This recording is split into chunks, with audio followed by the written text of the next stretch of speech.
Hello, good evening, welcome to Rangers Radio. Join myself, Fox, here on the show tonight is Linda, JM, and the Bridgeman. Evening, people. Evening, everyone. I hope you're all keeping well. Evening, guys. Good to take a little break from the young team. Nice to sit here. Evening, Bridge. Good evening, Oxshire, and good evening to JM and Linda, of course, and of course the technical team in the background. And to all the Rangers fans listening in here all over the world, good evening. Welcome to Rangers Radio. Yes, well, at least you'll still get me here for representing the young team, you know. Nice one. Yeah. Linda, we're all buoyant. Yes, we are. We are, Rox. It was a good weekend. I managed to get back to Ibrox myself for the first time in a wee while, so it was good to be there. And let's just say, Ox, there was a few people in New Edmondson House constantly checking their phone for a certain period of time. And did a wee roar go up? A wee roar? Yes, it did. Game on. I suppose we unexpected bonus. Yeah. Yes, an unexpected bonus, but a bonus maybe our management team and the players deserve, because obviously I think there's been some decent momentum for a while, bar one result. So nice to see that paying off and getting a little bit of help from another team for a change. Yes. And Bridge, but you've still got to do the business yourself, yeah? What do you mean by that? Sorry, what did you mean by that? Well, it's got to win our own games, haven't we? Of course, no, 100%. Yes, we've got to win every game. And of course, so once again, I thought it was a great victory for us, and we need to carry that on. Each game, treat it the same, biggest game in the season. Aye.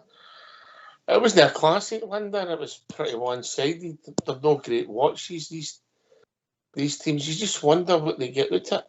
You know, I know if they opened up, they might have beat 4-5, but that could have been 4 or 5 anyway, couldn't it? Aye, it probably should have, I think, shouldn't it?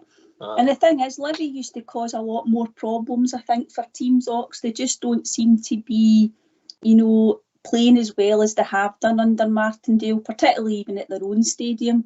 But you're right, it wasn't a classic, and obviously we'll talk about the game, but I was, after 30 minutes, I thought, I'll take a Bridgeman, although you wanted more goals. Because those are little faith.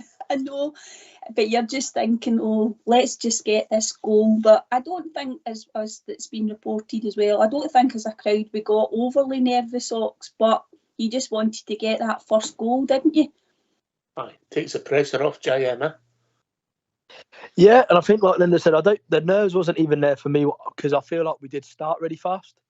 So I think that helped. And then, like Linda, you're happy and you're thinking, because Livy wasn't posing any threat, they normally have a little bit of something on the break, but I think the nerves weren't there due to the lack of threat and just, and to be fair, we started pretty quickly.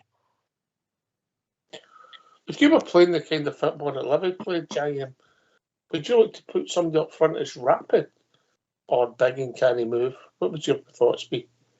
I think I'd have somebody rapid, but also at the same time, with the way we play, and especially, I don't think they'd be standing in that centre forward position either, with the way our fullbacks like to get forward. I think I'd maybe keep one person rapid and tell them to just stand on one touchline and give them some sort of outball. But I don't know if it's just due to the lack of players they've got. Martindale seems to go for quite a few big lumps that don't seem to be able to move very quick.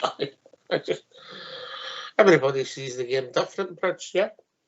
Oh, yes, incredibly so. I think that if you watch, I don't know what the stats were for that game. It must have been astronomical possession for Rangers, But there's times when we lost the ball by silly mistakes or something like that, giving the ball away, bad pass, whatever. And all of a sudden, they actually broke up quite well, but they would only run for 20 yards. I didn't see them causing us much danger at all, or any danger for that matter. But they're more dangerous because they're, shall we say, a bit glaikit, and their tackles were a bit dodgy, some of them, and their positioning was worse and they bump into you, and all that nonsense was on, all the way. The time wasting. Don't ask me about the time wasting. They were driving it. The Copeland was going mad with them. The goalkeeper started for the second minute, started wasting time, walking from one side to the other to take a goal kick. All that nonsense, But I'm not worried about it because we won. That's all. Aye. So we started the game okay, Linda. We put them under pressure. We had a few corners. We took making a lot of chances. No, you're right, Ox. As we said, we did, as JM says, we did start quite fast. As you said, we won a few early corners. Nothing overly clear cut. A couple of maybe attempts. I think Ross had a couple, didn't he? Maybe one that broke to him and he needed to connect right with it. There was a couple of maybe sort of balls bobbing about in the box and we just couldn't get the break of the ball as well. I thought Silva was maybe a wee bit isolated at times, Ox. He was maybe getting wee touches or wee flicks in the box, but there was nobody near him, maybe just to pounce on the kind of loose ball. So it wasn't, there, as you say, no clear-cut chances. And when we got the goal, it was such a relief. Aye. Touch of the first half, JM, when Silva played the sort of back flick into Matondo's path. Yeah, nice little touch, wasn't it? And a good bit of football. And I think it shows what, the difference when that was maybe the only time Livy opened up and it probably didn't help. And then we put the frighteners on them, didn't we? Because it was 2 touches and we were away and we were almost in their box. So I think that gave him one. But no, it also shows what he can do if we get players around him and close to him as well. He's obviously got a lovely touch. Yeah, and then the cross comes in, Bridgeman, and he's sort of debated whether he's a striker or not. He showed striker's instinct just to hook his foot, run the ball, run the player, and toe poke home, yeah? Yeah, absolutely. A tremendous goal. Absolutely tremendous goal for us. Could have been spoiled all the same because it looked like Golson would call it maybe did a foul on a guy with a wee bit high boot, but no malicious, nothing like that, But no in our luck. But I have to say we were stuck with cheating beating. So the Bears were going mad with him, Some of the decisions and the non-decisions by him, put it that way. So a great goal, no doubt about it. A great goal. So that's Fabio off the mark, Linda. Yeah, delighted for him, weren't we, for him to get the goal, and whether he's an out-and-out number 9, that remains to be seen. But he was asked to play that kind of. That was a number 9's goal, but he scored it. Definitely, Ox. Yeah, absolutely. And if he gets more like that, we'll be delighted. And as we said, whether or not he's going to be playing that role going forward, as I say, it'll just depend on what the manager decides to do. But delighted for him to get off the mark, and as you say, a poacher's goal, got his foot round it, and the relief around the stadium when it went in, it was it was great that we actually just got that goal, because we were all sitting thinking, is it going to be 0-0 at half time? But great finish from him. And little did we know, JM, it wasn't going to be 1-0. It was going to be 2-0. Matondo gets the ball out in the left, cuts inside. I'm thinking, don't shoot. What do I know? He hits it, takes a deflection and spins into the goal. Exactly that. What do you know? It was quite obvious, wasn't it? I think it was obvious that Clement had, whether it's been spoken about a lot more, but I thought we were taking a few more shots. I think Clement, it's been noticing, if we are going to be on the edge of the box, instead of taking our time and getting rid of it, we may as well get something off. Like Linda said, McCausland had a couple. Ryan Jack had one that wasn't badly saved. Matondo tried it a few times. I think once I saw Barisic raging when Barisic had made quite a good run, but Matondo tried to be cheeky and put it in the far corner, a bit similar to what he actually done for the goal. But no, what's saying, if you don't shoot, you don't score. And especially, sometimes they've got 6 men lining across the box. So if you hit one, it might hit their knee and go in the other. But sometimes you have just got to pull the trigger. Yeah, 2-0 half time. What were you thinking then, Bridge? Were you thinking game over? Well, I thought once the first goal went, game was over, because it was only to me it was a matter of how many.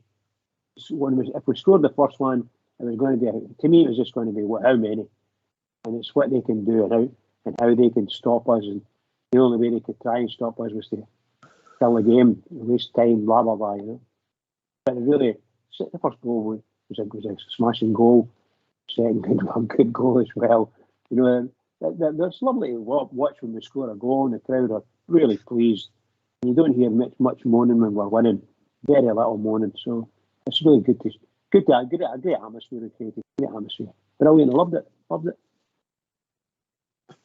So we're 2-0 up with the half-time. The only downside would be the injury to Leon Balogun, Linda. It was quite a nasty one, Oxy, and I don't think we've heard yet the extent of the injury, but it looked a painful one. And just our luck, isn't it? We just can't seem to catch a break.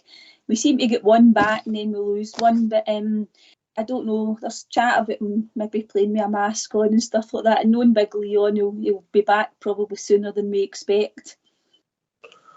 That was on the downside. A pretty easy. That sounds a bit arrogant, Giant, but it was a pretty.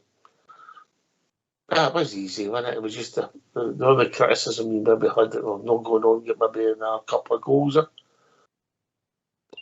Yeah, that's the only slight disappointing thing, isn't it? But like I said, I think that then borders on arrogant, doesn't it? It is hard when teams are set up like that to create clear openings, but I think everybody would have taken the swing before a ball was kicked at lunchtime on Saturday, wouldn't they? Mm-hmm. So we're 2-0 up at half-time, Bridge.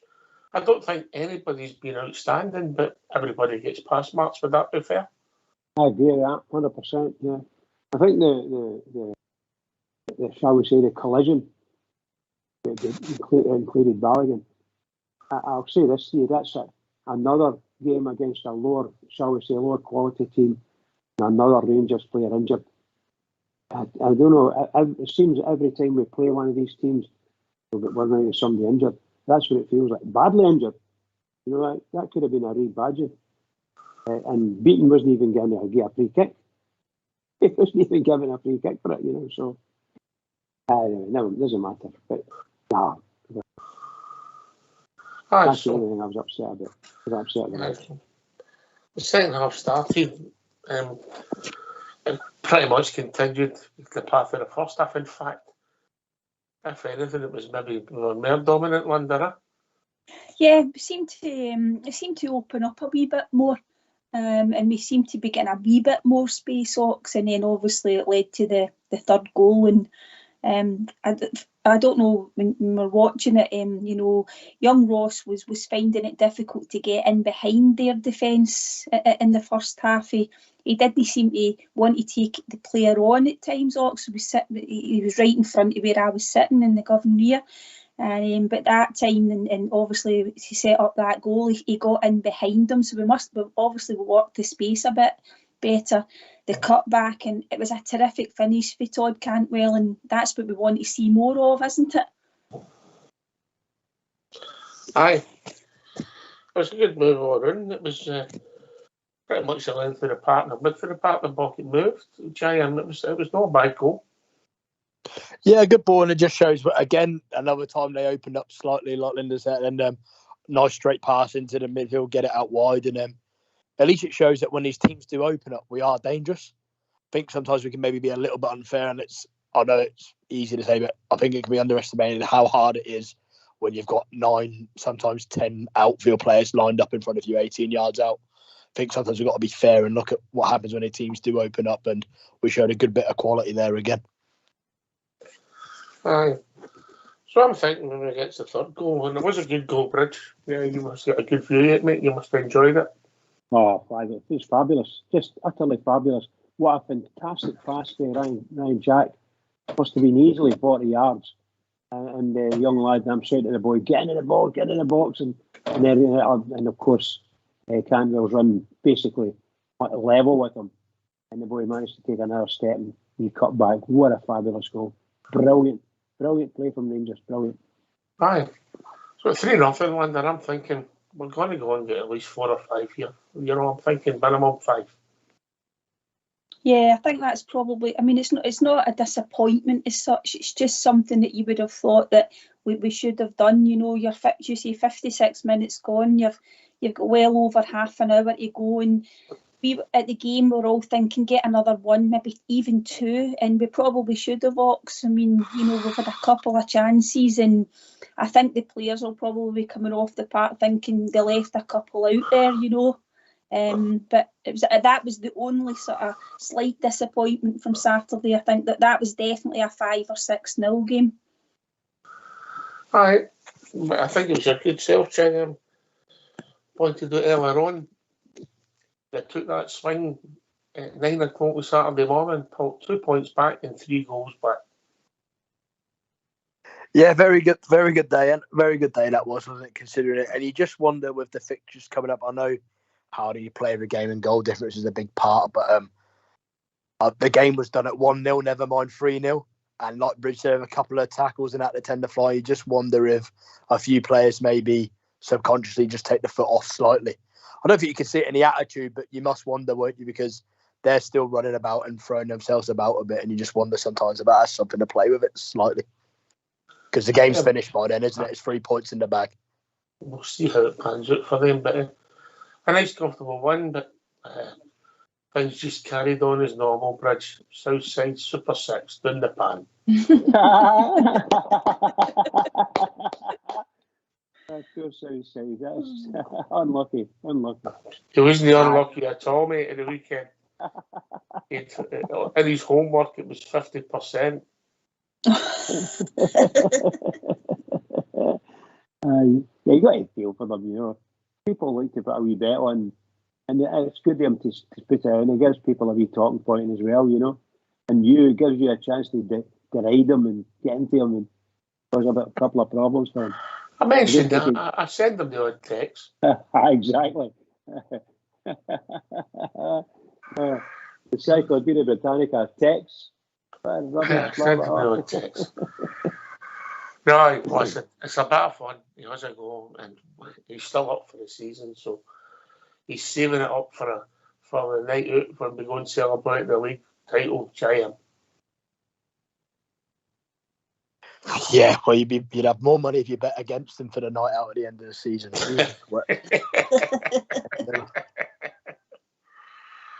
Oh dear. Aye, Linda, good Saturday all day, yeah?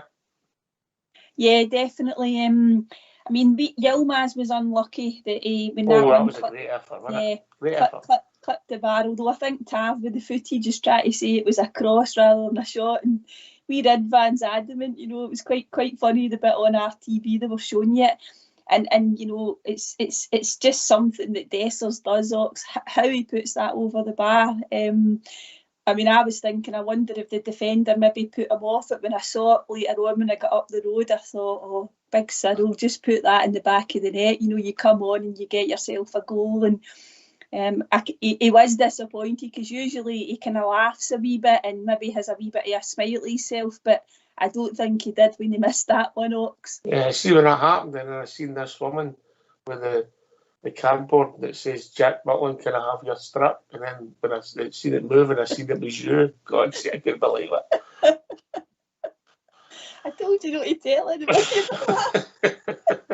So if anybody watched closely when Dessers has his shot, you'll see you Linda with the cardboard. Embarrassing, Giant. Another clean jersey. What's that? The only thing was it would have been clean the top anyway, wouldn't it? You would have had to wash that, Linda. I know. He's the Rangers person or the woman that does the washing or the man, whoever it is that does it, must be thinking that's great. I'll just hang that back up for next game. That must have been the easiest game of professional football he's ever had, Chayama. Yeah, I don't think I think there was a cross, wasn't there? I'm trying to think there was a cross, a half sort of cross, wasn't it? And that was it, wasn't it? He didn't have to go to the floor once, did he? No. Jack Butland going to the floor, trying to get Bridge to the bar. What a shocker.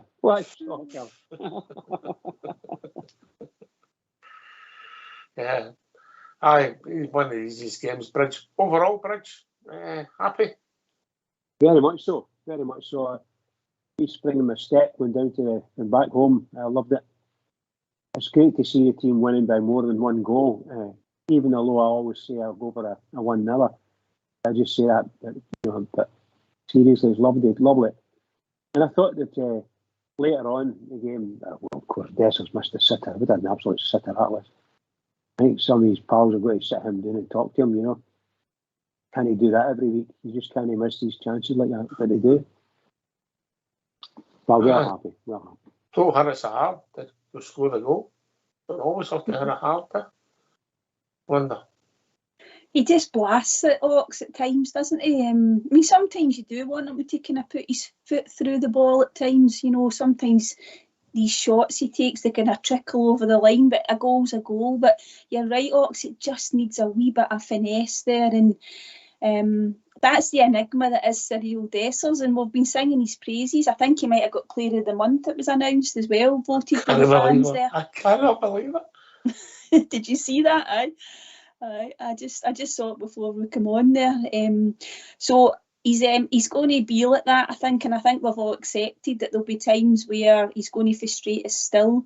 But there is a serious part to it as well, Ox, in the fact that in big games, and when you might only get the one chance, for example, an Old Firm game, we're still not 100% convinced that he's going to take a chance like that. He needs to score a chance like that if he gets that in a big game when we're not 3-0 up.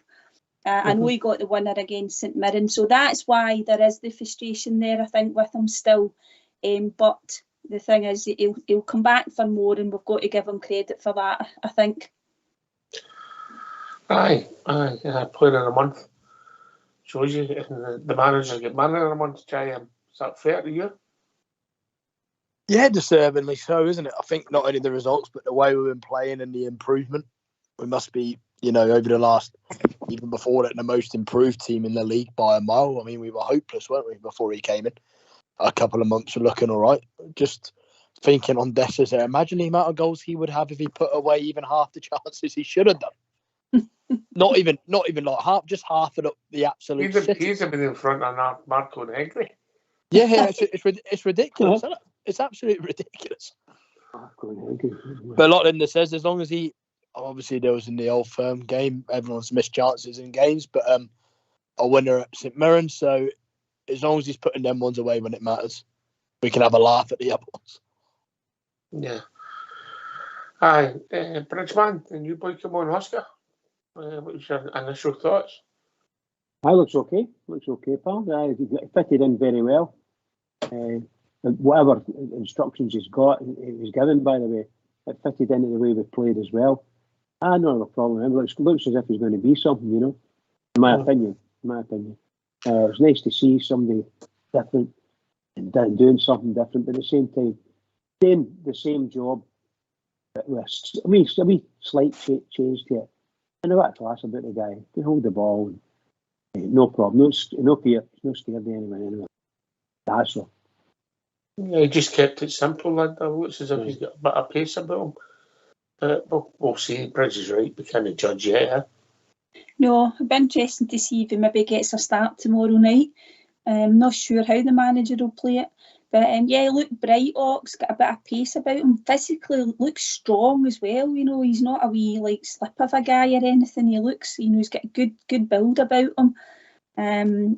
So it'll be interesting, as I said, to see what happens going forward. But he's talking about rotation and stuff, so maybe we'll see a bit more of him tomorrow night. But early signs, as you say, difficult to judge, but he looked bright.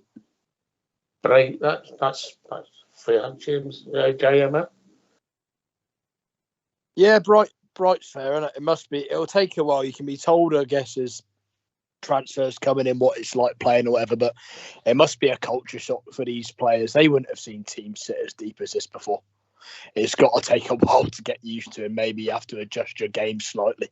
They'll be used to a little bit of space or something, so it'll take a while. But no, looked tidy enough on the ball and looked like he had a turn of pace that we're all crying out for, so just wait and see. Right, before we park Saturday, because obviously a big game tomorrow night, and we're going to hear from the manager. I just want your thoughts. I mean, you've got to admit that spectacle with Livingston. I admire David Martindale for what he's done with that club. I think it's beyond magnificent what he's done. However, that spectacle on Saturday just, they one or nobody wants to go and watch it bridge. I've said that for a long time. But as I say, from maybe the first or second minute, all they want to do is kill the game. That's all they want to do. And you know they're playing two banks of 5 at times in front of the goalkeeper, and it's just woeful to watch. Woeful. And they're not gentle. They're not a gentle team. And they're a nippy team, you know. But the goalkeeper walking from one side of the 6-yard box to the other to take a goal kick. The boy, somebody's gave him a ball, and there's a ball line in the pitch 10 yards away. So he walks up and he throws the ball away and goes and picks the ball up. It's on the pitch. Oh, rubbish, you know, just utter rubbish. There was one guy get tackled down next to the Copeland Road. He got tackled and he was very close, maybe 2 or 3 yards away from the corner flag. And the referee just played on. We end up taking the ball up to something's just about inside their half. The guy gets up, he runs 20, maybe 30 yards max, and he falls down again. This time, of course, their bench see him falling and get the referee to go and see him. And he took him off, and I thought, how'd you get away with that? Imagine getting away with that. If that was Rangers, the SFA would be after us for time wasting. That's professional time wasting that Livingston were doing. Professional time wasting. Sorry, guy. Aye, it's a spectacle under. It's no good, is it? No, not good at all. And as J.M. said earlier, they didn't even have a tactic where, they're playing with the big guy up front, but they never even had a runner off him or anything.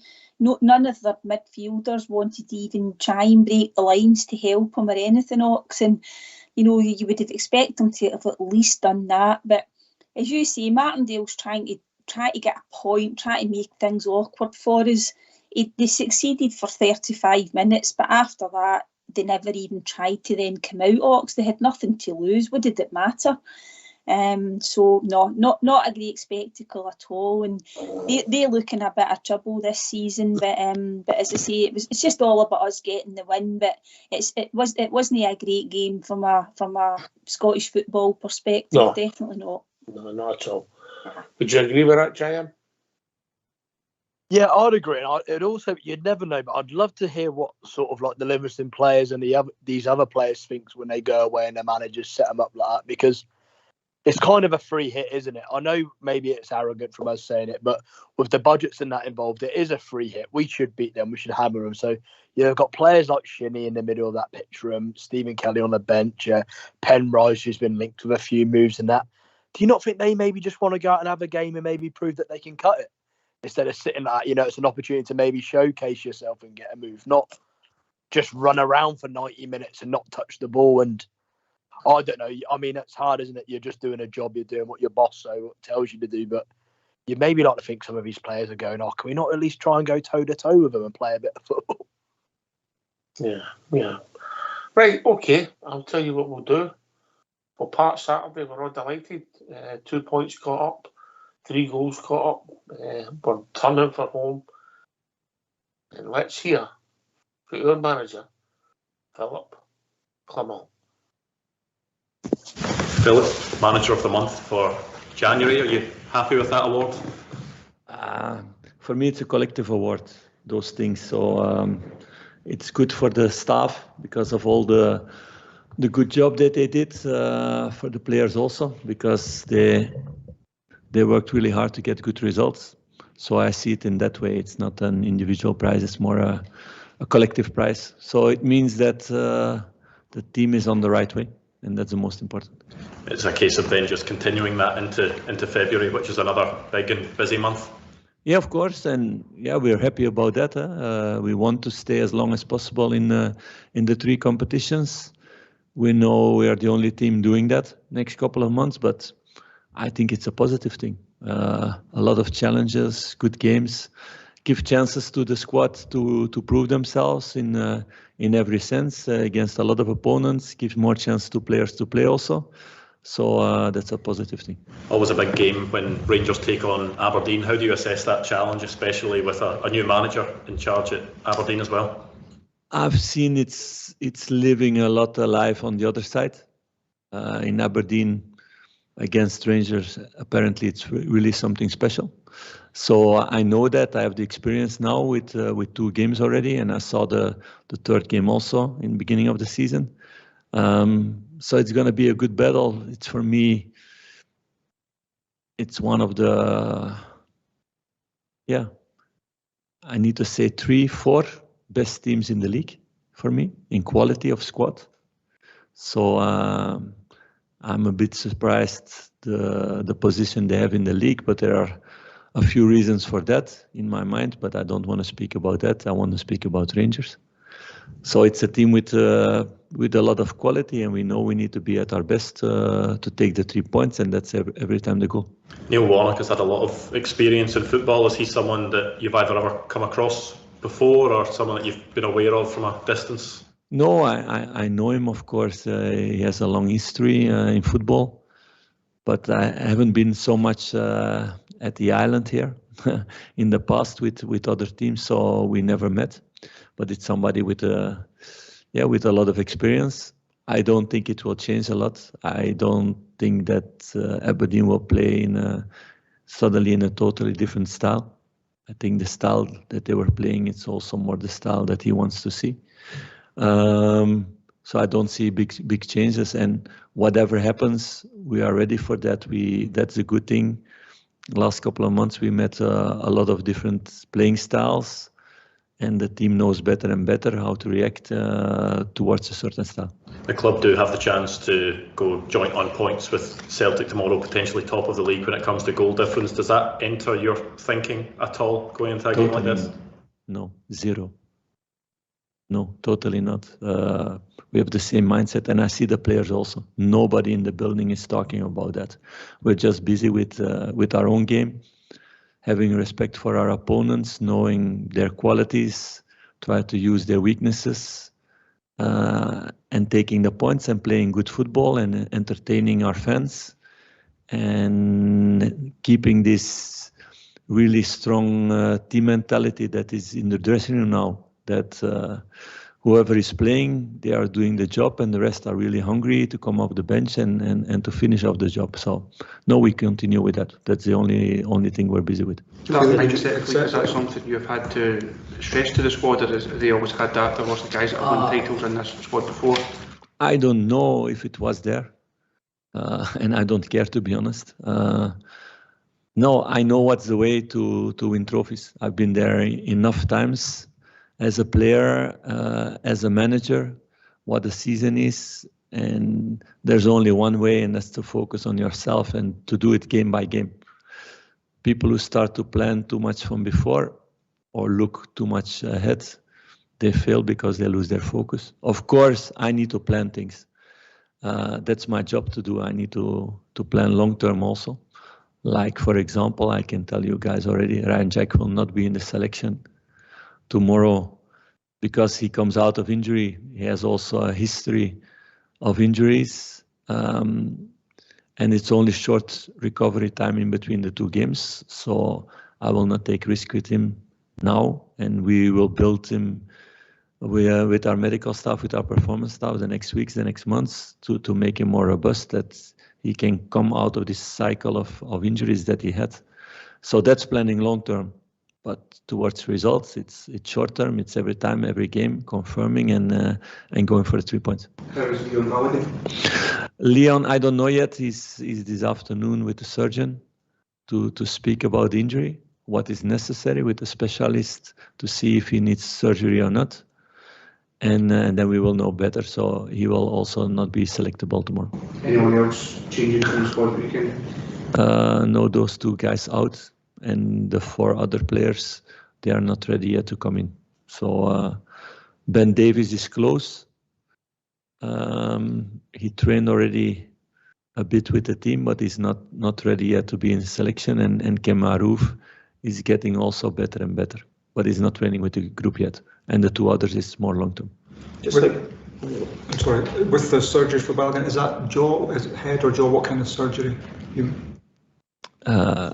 No, he's with a specialist today, so he will decide what is the surgery. I'm not a doctor or specialist. You said you're not talking about being top of the league, but it must be satisfying that if you did make it to the top of the league, it's the sign of the progress that you've wanted to make, and maybe even psychologically. Whatever happens tomorrow, the progress is there. So it doesn't depend on one result. Everybody sees the progress that this team has made the last couple of months. So it's not about one result or 1 week or even 1 week with 2 games. No, it's about continuing what the team is doing. And everybody clearly sees from outside already the progress. We see from inside much more because we see them every day in every sense. We need to integrate also the new players. You see with Fabio also, it takes a little bit of time, but it becomes better and better, and that's normal. For offensive players, it's more difficult than for defensive players also.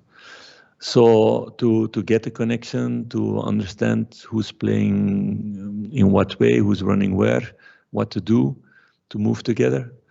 And we're going to do that work with Oscar, with Dio also, the next weeks and months. And that will make us stronger again. And with the rest of the team to make them more fit, to get more automatism in the team and like this to grow. So the progression is there, whatever happens tomorrow. I imagine you're very pleased with it, but are you surprised by how quickly things have? I never have an expectation in amount of time towards that because it's not in my hands. I'm the one here to guide things, to show the road, but how fast people respond to that, how fast people understand everything, how fast people do the job and really understand everything, that you can never know with a squad or with a new player. But I know if you work in a good way, long term, that it will come. That's been clear in the past. So no, you never know how fast it goes. I told you guys and I told the team also, until now for me, and I'm not so long a manager also, but until now, this is the team who made the steps in the fastest way, until now. Apologies. Oscar got his first taste of Ibrox and playing for Rangers. How's he reacted to that, and how much is he looking forward to continuing that? Good, he was excited, he loved the stadium, the fans, the bus around the field. But he's somebody with a certain cool. You see also, if you play your first minutes at Ibrox, some players can be really nervous, and it's normal. It's also not a bad thing, but he stays cool, he keeps overview, he does the right things. He's also somebody who comes out of Colombia. Sometimes it can be hot here, there also, in the stands. I have this experience with some Colombian players, and all of them have this winning mentality, this no fear thing. So that's what I like about that culture also. You spoke about planning, Philippe. The 5 players are out of contract at the end of the season. Have you made your mind up whether they are going to be offered new contracts or not? Those are 5 different stories. So that's some things with the club and me to decide on. I can say my thoughts about the sportive idea around things. And then it's between the club and the players about the financial stuff. Because at the end, I'm not the guy who's paying the bills. Luckily, my wife is happy about that, I think. Will that decision come sooner or later in the season? That depends from situation to situation and how they perform and what the plan is towards next season. But there are a lot of things around that. So I'm focused now mostly on the team and on performing, and the players need to do that also first.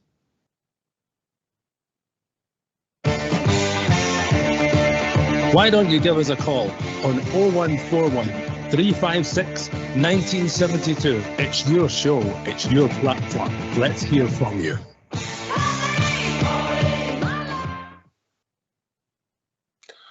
What an interesting man, Linda. He is, Ox. You look forward to his pressers.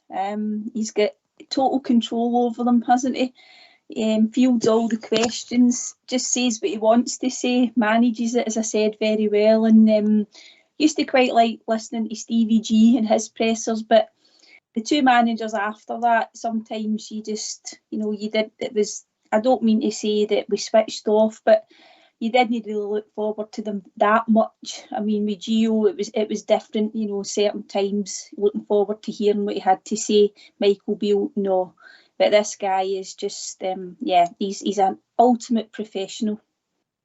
JM, one of the things I picked up on, I don't know if you picked on it yourself, is when he talked about Ryan Jack, and he says we need to get him working with the fitness people so that he will be able to cope with this. Did you pick that up, that he thinks is an issue it's not been dealt with? Well, it's more the fact that I think it's maybe more of a dig at previous regimes, and the fact is, like, you've got a bloke that's constantly getting injured and playing games, so maybe the right idea isn't then to go and start him 4 or 5 games in a row. You know what I mean? Which is also, to be fair, Clement had to do that himself, but not out of choice, did he? We had no blokes, but I think he's basically saying, look, you've got to be fair to the player. If he's constantly getting these niggles or whatever, we need to play him, offload him, and maybe look to play him again. Would it be surprised if you see him back in for an hour or so on Saturday? Yeah. He gets a lot right, Bridger. He does that, pal. He does that. I think his comment about Ryan Jacks is probably the same comment that most Rangers supporters would say about him. There is a question mark on why is he always injured? Why do he seem to be always injured? Because that's the thoughts that people have. You hear some wee jibes about him being sick note and so on and so forth, But if he's got an injury and he's never given himself, he's maybe saying to the manager, I'm fit, I'm okay, and nobody can find anything wrong with him. The truth is, he's maybe hiding it. And that's what he does. He's maybe his own worst enemy. He's trying to get back in, and all of a sudden he breaks down again. And it's as if it's one some weeks, maybe for a month or so, then it's a breakdown again. Maybe a different part of his body breaking down. That kind of. So he needs a general look. I think it needs to be sidelined for a month, maybe 2. With that in mind, purely build yourself back up fitness-wise.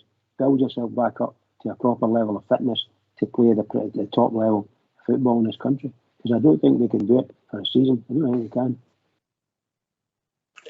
I thought it was quite interesting what you said about Jack. Obviously, you mentioned Big Ballaghan. He didn't know what's happening yet, Linda. The wish Big Leon all the best. Obviously, Keema Roof, Ben Davis. Who's the other two? I forgot about. Danilo and what's this one there? Seema.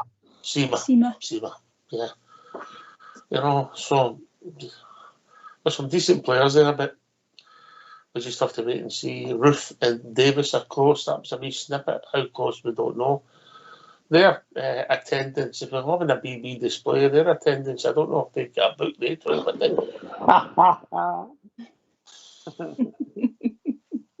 Yes, shocker. So, yeah. You know what I mean? Ben Davis, this is his second season. He's not played a lot of games for his Netherlands, really. No. And I think when he signed, he had a history, maybe Ox, didn't he? We've had a mixture of players coming to us with perhaps not the greatest track records with injuries, but we've also had players who came that were never injured, somebody like Tom Lawrence. But Davies, no, I mean, that he's not got the durability that we need. Ryan Jack, as you've touched on, the difficulty with Jack is that he can't actually play he can't be involved in 2 games a week, and it would be interesting if we were really, really struggling for midfielders just now, Ox, whether he would need to play, but we're a wee bit fortunate, touch wood, just now that we've got players that can step in, and it's the right thing to do, manage them when we can. And it will be, and see what we can get out of Ryan Jack for the remainder of the season, because I think, obviously, as a fan base, we don't think he should be offered a new contract. The same with some of the others. Obviously, somebody like Roof just won't. I can't see it. Davies, I think, if we'd maybe got an offer for him, it might have been possible to move him on. But he was injured during January, so that wasn't something that would have been available for us to do. But no, he probably could say an awful lot more, Ox, couldn't he? He's never going to say it in public, but you wonder what types of conversations Clement's been having behind closed doors about some of these situations. Are you saying all our players should be ready to step up and play?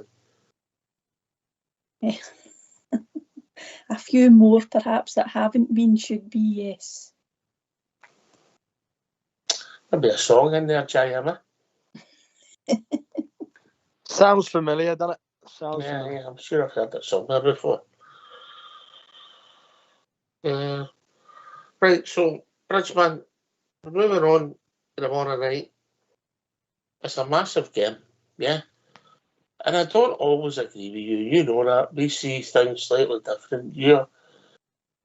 But I'll tell you what, I'll take a Bridgeman tomorrow night. Aye, it's... once again, I have to say it, and everybody that knows me and knows of me knows exactly what I'm saying. It's the biggest game of the season. Hello.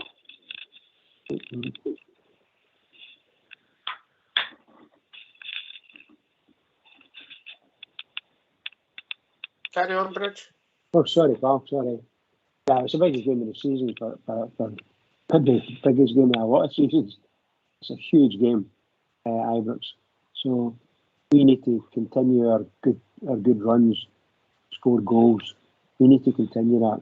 Get 3 points tomorrow night, and that'll be a nice wee tester for them because, excuse me, that they failed to. The other team across the city failed to beat them. They beat last weekend, so not that long ago. So that would give us the idea what they're like and what we're like. And of course, they've got the new manager, Neil Warnock, who's a pleasant enough guy. But we've got to win it. We've got to win it. But we'll watch it because Aboye Majewski, centre forward, is a very good player, great goal scorer. When give him a chance and he'll put it away. Really, really good that way, the rest of them, aye.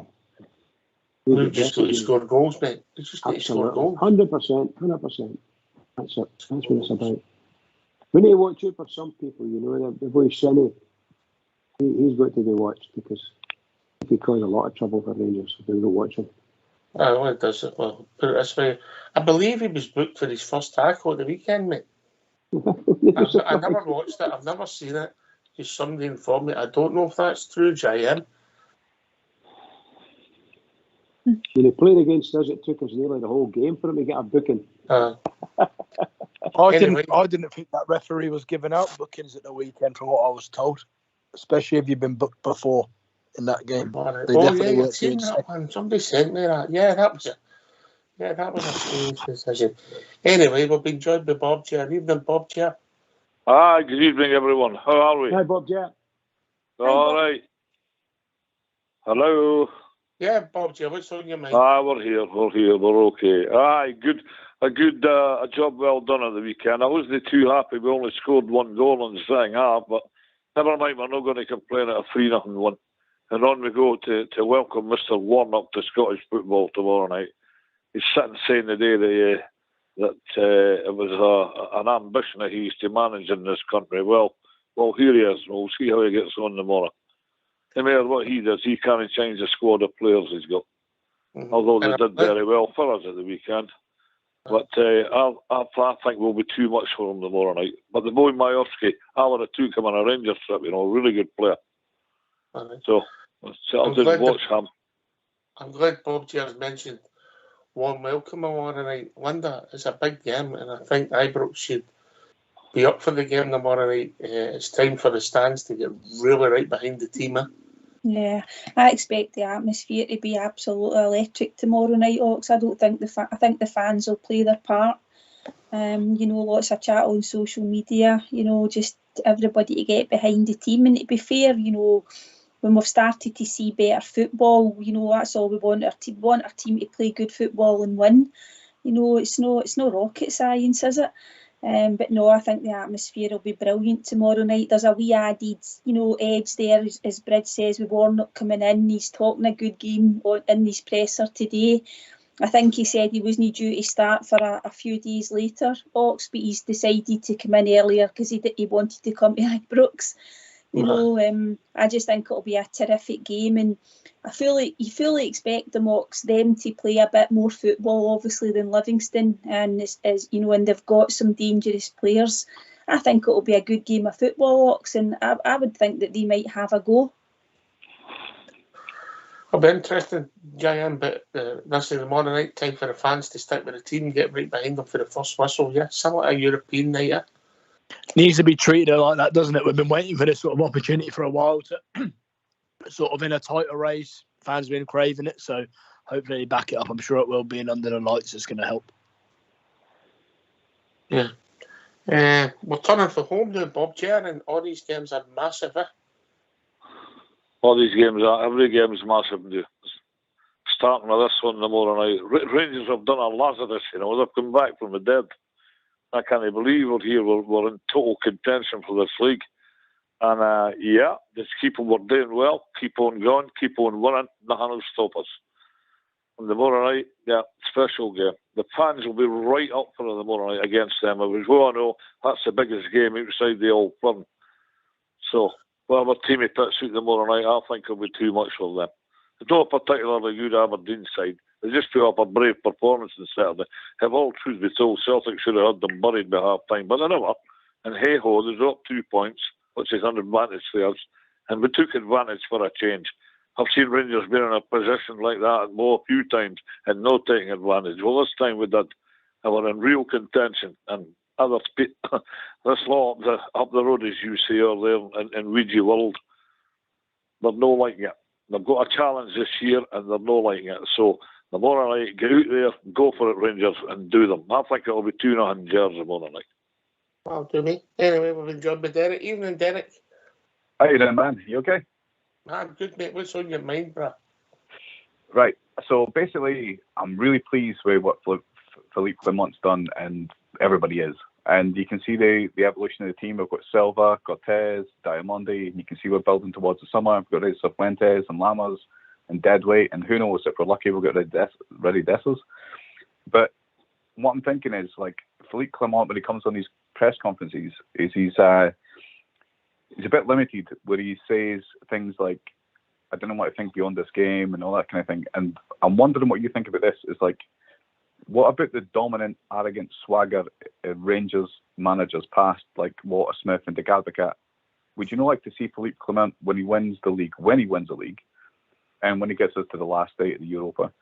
Do you want to see a wee bit of kind of teeth and a wee bit of arrogance and a wee bit of less respect and a wee bit of the Rangers way, a wee bit of the players going out like Gascoigne yesterday, Neil McCann yesterday, De Boer? Like, do you not want to see a wee bit more of your character being reinstalled back into the club, where we're not being submissive, we're not being better, we're not playing game to game, but we have higher vision and we're a wee bit more confident in our own ability in Europe, we're a wee bit more confident in our own ability, kind of like we had with Gerrard, but a wee bit that dominant, arrogant swagger in a manager and the players, and get away for that kind of like, oh, we'll wait till next week kind of thing. I understand that's where we're at, and that's the club we're at, and we're catching points, and we're going to be equal in points. But do you not think, would you like to see us be restored to the champions we were? Would you like to see that dominant, arrogant swagger we used to hate reinstalled back into the club, just as a matter of character? Yeah, I think for me, if you talk about Walter Smith, and there was one thing I never seen about Walter was arrogance, Derek. Just me, but the arrogance came from results, wasn't it?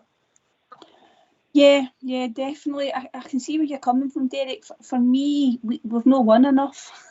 It's as simple as that. And certainly, I don't think Philippe Clement's ever going to be like that in public, and even behind the scenes. You know, we've won the League Cup, but we've not won anything else, and we're not dominant enough yet. We need to go on, as we all hope he will do. He needs to guide us to more trophies, and we need to start doing this. It needs to become normal for us. I know what you mean, Derek. You know, we do play it quite cagey, you know, in terms of the way that he comes over, but I think it's a real balance for him, and he knows he's only through the door. I don't think he's the sort of guy that would want to overstate, you know, things, because he might end up with egg on his face. I'm quite happy with the low-key stuff the now, Derek, but when we start to win trophies on a more regular basis, I think as a support we can even have a wee bit more touch of, not arrogance, but confidence, and, you know, just say, well, you know, we're back where we belong. But for me, Derek, we need to win more. I don't know if that makes sense.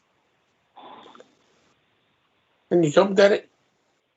I would say I completely understand we need to win there, and it's just that the bold pride, the pride that we have as Rangers fans growing up. So I didn't belong to the generation of no winning. I belong to the generation of us 9 in a row and that type of thing. And it's missing that pride in your club that was undisputed, that people in the generation after will only understand. And I'm not saying fake it till you make it, but like, there's definitely substance within Philippe Clement that he needs his own wee evolution, his own wee transition, to go on for bit of pandering to Celtic or whatever the club was in Belgium, to really reassert himself as someone like a Walter Smith that's gone to get us not just one league title, but 2 or 3 or 4, and getting the pride back in our club, the pride back in the shirt, just the feeling. It's the feeling. I don't know if that makes any sense. The feeling. It's no dominance, but your club matters. They dominate. They succeed. They win trophies. They're a force in Europe. But like, do you not think Philippe Clement needs his own personal wee evolution in that, and get away for this business looking down at our feet and going, well, it'd be great if we could beat Livingston. Like, I'm not sure that was ever a factor when I was growing up. It was, you were assured to beat teams like that. It was an assurance. You never went into these games thinking. Just a question for you, Derek. The game before we won 9 in a row, what was the score? You're assuming I have a good memory, and I can definitely tell you one of my weaknesses is memory. Right. The game before we won 9 in a row, we lost 2-0 to Motherwell Ibrox. Right.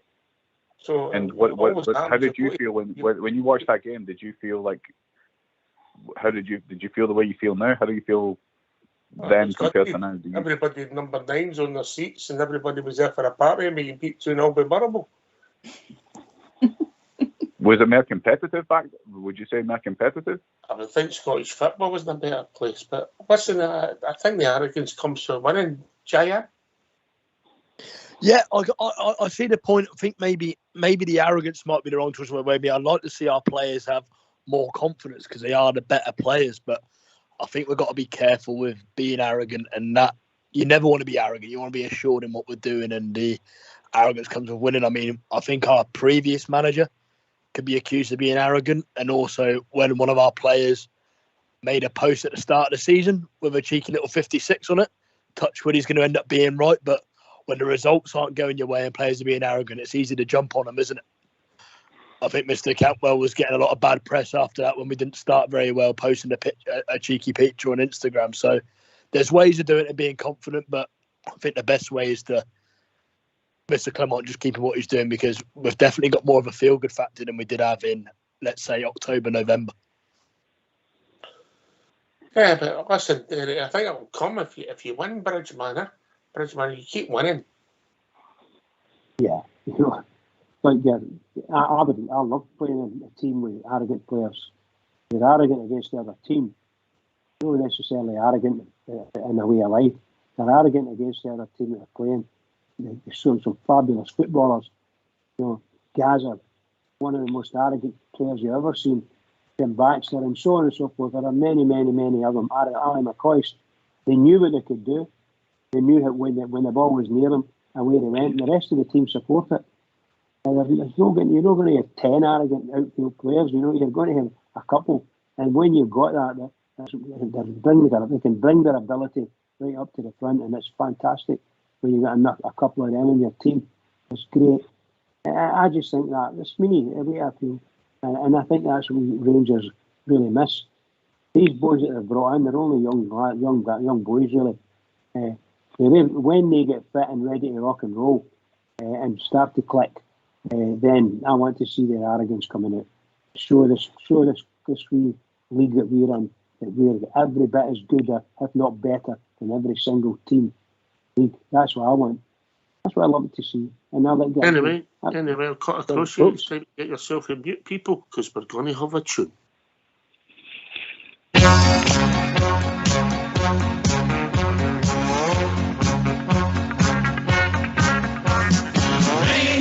Rangers, easy, okay. Look out, everyone, we're on our way. Football is the game that we play all over the world. Rangers, easy, okay. Look out, everyone, we're on our way. We can show the world how to play, for we are Rangers, okay. Won't you come and cheer us? Help the boys along. White and blue, coming through with a song. Oh, Rangers, easy, okay. Look out, everyone, we're on our way. Football is the game that we play all over the world. Rangers, easy, okay. Look out, everyone, we're on our way. We can show the world how to play, for we are Rangers, okay. We'll be there to do it if we can. Win the cup, hold it up in our hands. Rangers, easy, okay. Look out, everyone, we're on our way. Football is the game that we play all over the world. Rangers, easy, okay. Look out, everyone, we're on our way. We can show the world how to play, for we are Rangers, okay. Why don't you give us a call on 0141 356 1972. It's your show, it's your platform. Let's hear from you. Yep, thanks for that, Fox. What was remiss of me at the start of the show to send all our best wishes to everybody here at Rangers Radio, to His Gracious Majesty King Charles. Everything goes well in your battle, sir. And everything works out for him. Cancer, Prince of Pauper.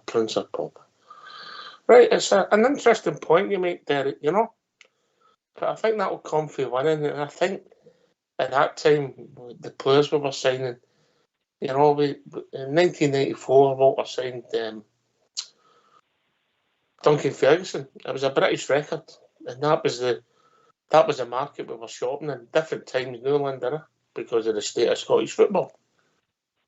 Okay, absolutely, Ox. And there was a certain calibre of player that we were able to go out and bring to the club. You know, Derek mentioned Gascoigne. Obviously we had Laudrup as well, and when they walked onto the park, they did their talking on the park. You know, like there's nothing wrong with, you know, turning up for your game of football and thinking, well, I'm better than the player I'm up against, and I'm going to win my battle, sort of type thing. But no, it is a different era that we're in. As you say, it's all changed for us. But I just think, as I said earlier, Ox, we need to get back to winning trophies more regularly. It has to become the norm for us now, and I've got every confidence we'll do that. It starts tomorrow night, Derek. Big game at Ibrox tomorrow night. We need to win it. I see that it's got 3-1 written all over it. I don't know what you see, but is it Neil Warnock stick in charge? I don't think that's going to make any difference given the time frame he's had. But that's an easy 3-1 in my mind. I don't know what you see, but in terms of where we're going for the rest of the season, like I remember phoning back when we had Beale in charge and we were 8 points behind, and now we're here, and no one would have dreamed of that. I just miss, sorry to be like nostalgic, but I miss the kind of arrogant fever of being a Rangers fan with the Rangers players that we used to have. And I'm not saying let's all hark back to the olden days, but I'm just saying there might be a cause for ruthless arrogance to get back to where we used to be. Like, we're not going to compete financially, but we do have the culture, we do have the stadium, we do have the fans, we do have the players, we do have the opportunity in Europe, and we've got nothing to lose. I just wish we could get back to that same mindset, because Philippe Clement keeps going on about this. He's like, it's all about tactical, technical, physical, and mindset. Well, the Rangers mindset is an arrogant winner, and I just want to see that now. No, this meek, humble chaser that we are. None of this meekness, Did this humble, this chaser. Like, did Mr. Struth no say we welcome the chase? The what, sorry? Did Mr. Struth no say we welcome the chase? I have no idea. But I did notice, I think, is it Al McCoist in Talk Sport this morning, and they were talking to Souness, I think, was it Souness, saying if Rangers and Celtic got put into the English pyramid, would be the bottom half of the championship. How do you feel about people thinking about Rangers like that these days compared to the way we were? And do you not think we need the same arrogance and dominance someone like a PSV has? Because they have that kind of edge, that I'm talking about. That, like, it's not an entitlement, but it's a heritage, and a football culture that gets on the field. Did you say PSV? I did, aye. All right. They're having an exceptional season, but we knocked them out last year in the Champions League, This year. Then they knocked us out. Aye. So, listen, but we're on a par with them, that's why I mentioned them. You have to be realistic with the other. They're having some run this year, and we thought it was a disaster when they knocked us out, but they went to strength to strength. They're qualified for the Champions League. Yeah, you've got to be realistic where we are financially and stuff. I mean, I'm just saying, trust me, if I thought I'd be moaning about us not being as confident, as arrogant as we were now, I'm just happy. I'm happy where we are at the moment and where we look to be going. I think this manager's doing things the right way. He's not getting carried away, because at the end of the day, if you look at the results, we've only won games we should have won anyways, and we hadn't been winning, and we lost one important game against things, so we're still nowhere near there yet. We've just got to keep going. All right. But turn our attention to tomorrow night, Derek. 3-1. You take that. Bridgman, you're going to take a 1-0 now? I'll go with a 1-0, absolutely. That would do me fine. But at the same time, I'm going out to Ibrox, and I'm going to hopefully get to Ibrox and watch my team. And I want to see my team not getting beat by Aberdeen, that's for sure. And I want to take 3 points. That's what we're there for. We want to go and see our team winning 3 points. And that's the main thing. But at the same time, if we can do it better, 2 or 3 goals, maybe more goals, because we need goals for the goal difference and so on and so forth. I would love it. I think we have to give that new manager there's a bit more respect than a 5-goal defeat. I don't think we're going to beat them for 5 goals. That would be nice to do it. I'd be delighted if we can go and win the game 3-0 tomorrow night, and when the game finishes, we're sitting top of the league. You didn't see that coming in October, Linda? No, definitely not, Ox. The last time, obviously, Aberdeen were at Ibrox. We don't want to talk about that. But it's an absolutely remarkable turnaround. I'm you. I just want us to win the game tomorrow night, and if we can do it with a wee bit of style and a few goals, then that'll be the icing on the cake. But the most important thing is to make sure that we get the 3 points. And as the manager said, I know Derek doesn't want to hear the one game at a time, but that's all he can say just now, and as fans, we can get excited and we can look ahead and we can start to think about winning titles and more trophies, but he won't. They're just focusing on one game. But I would take a 2-0 comfortable win tomorrow night, Ox, and add a wee third at the end. JM, I'm going to put you in the spot. What's your team? My team for tomorrow night, or what I think is going to be selected. Sorry, I'll have your team for tomorrow night. My team for tomorrow night would be obviously Butland in goal, Tavernier, Golson, Suter, and Ridvan. And then one thing, sorry, I didn't pick up, but assuming he's fit, 'cause I know he was left out on Saturday due to a muscle injury. He said the manager said he was overloaded, so I'd have Sterling and Lundstrom in there. And then I'd start with the same front four, if you like, with Cantwell, McCausland, Matondo, and Fabio Silva. Okay, and what do you think the team will be then? I think it will be that team, but I think Ridvan will start instead of Sterling tomorrow. Ridvan? Sorry, not Rid. Forgive me, Raskin. Raskin. Sorry, too many R's. Yeah. Forgive me. Yeah, I think Raskin will start in the midfield instead of Sterling. Okay. Aye. Okay. Interesting. Silva. Aye. And your thoughts on the lineup for tomorrow night, Derek? I'd go with the same, except I'd change Sterling with Raskin. So I'd go Tavernier, Goldson, Suter, Ridvan, Lundstrom, Raskin, McCausland, Cantwell. I don't know, Silva, and take a wee cheeky punt on Cortez. I don't know. Cortez? You think he'll start? No. I think he'll take part. I don't think he'll start. Linda? No, I think you're right, Ox. He tends to sort of bleed them into the team gradually, doesn't he? But I wouldn't mind seeing him starting. Maybe Rabbi Matondo would maybe drop to the bench and give Cortez a start. But I think I would agree with JM's team. Sterling, I think he said, had a wee muscle problem, so whether or not they're just managing that as well, Ox. But I would think that Raskin will probably start with Lundstrom as the two, and behind McCausland, Cantwell, Matondo, and I think he'll go with Silva because I think he needs to play more games up in that position. I think, Ox. If Silva can score tomorrow, Linda, maybe we'll stop talking about a player that plays in our team. That would be nice, wouldn't it? Have you seen what Silva's dad said about Silva?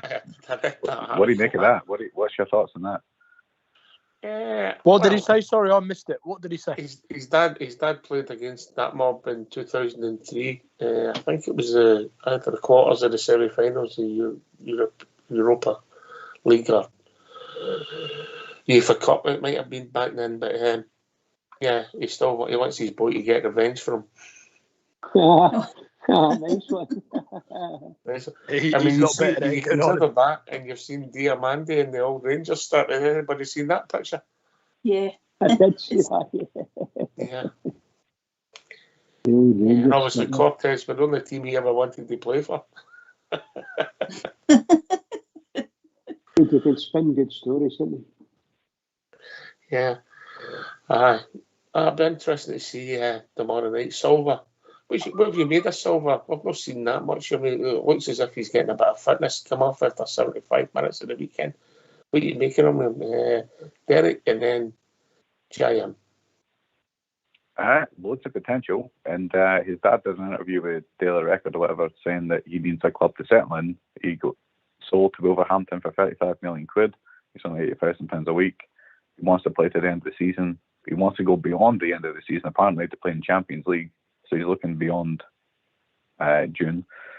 And to be honest with you, he doesn't look bad. He's a young guy. He's 21, and he's a £35 million striker. He's going to stay with, let's say, he stays for 6 or 18 months. He's not had a great deal of playing time or training time, but his interactions with Cantwell, with his change the 10 to the 9, with his swap positions, like Campbell used to do at Norwich with the guy, I can't remember his name, but they did something similar. If he gets a working relationship with Cantwell between a 10 and a 9, and he can build that through now to the end of the season into the Champions League, and we get him for another year. We've got a £35 million striker for Porto playing for Rangers for 18 months on half the wages. It's a no-brainer. I just think if he can demonstrate what he did in Porto here, which it looks like he can with Cantwell, I think he has a relationship with Cantwell, he might be so I'll say it now, so we're on February. By the time we get to August, he could be superb. Genuinely.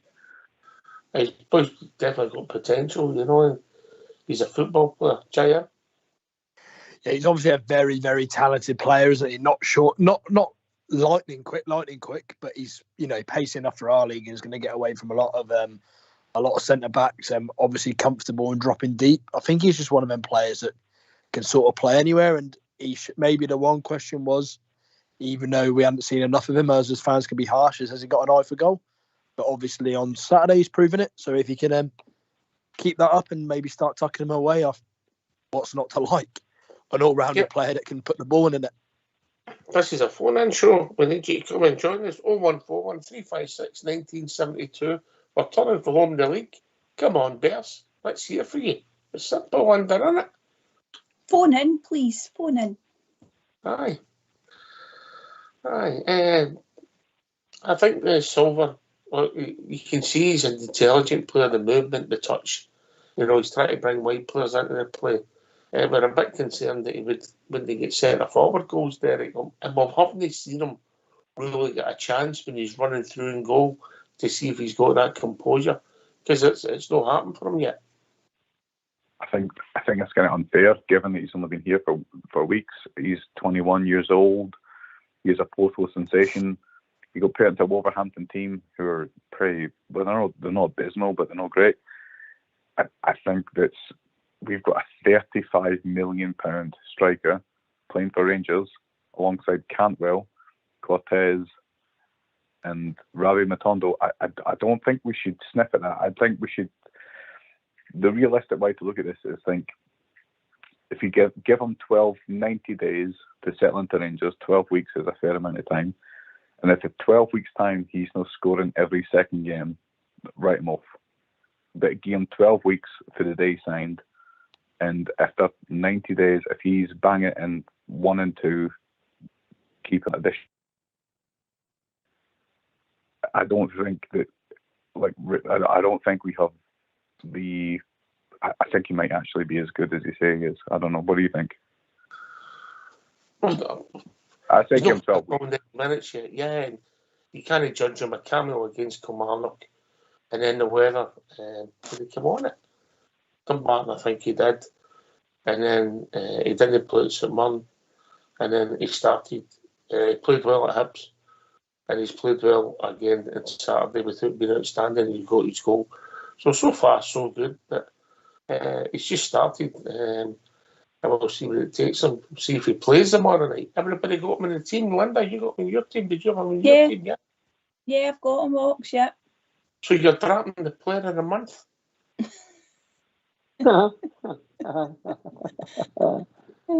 Yes. I think Linda's going to play both. She's going to play both. That might be an idea, Bridge. You never know.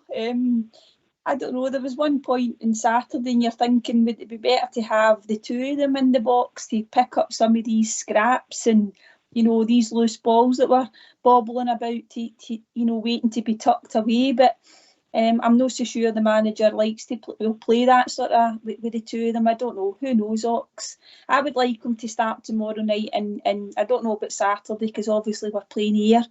But see if we could start to maybe get a couple of goals, you know, just maybe get a couple of goals in a game and then maybe go on a wee run and, you know, start banging them in. Then, you know, his confidence will get even greater, I think.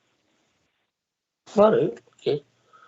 Jaya, another one dropping the Scotland's player in the month. Yeah, drop him. It's a laugh at it. Yeah, but I don't know why I've just coming back, Derek. That arrogance must be coming back. Yeah, drop the player. We don't need him. I just think maybe just because of how it's worked out, I thought Dessers was perfect for the conditions at St Mirren.